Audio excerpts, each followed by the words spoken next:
Okay, now you have just unboxed your brand new Atto scooter, okay?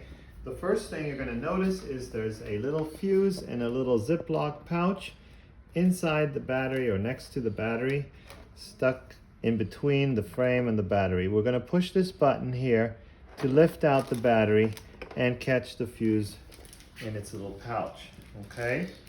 The next thing we're going to do is lay the battery upside down on the table.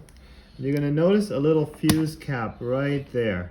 Now it has two screws, but those screws are not to be opened, okay? All you do is take your fingers and pop the screw cap off, just like that.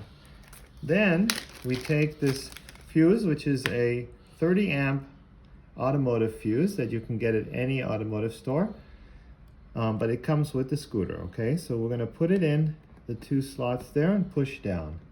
Then we take the cap and push that on top. Now your scooter is ready to be charged. You can charge the battery on its own, or you can charge it while it's on the scooter the same way. Good luck and enjoy.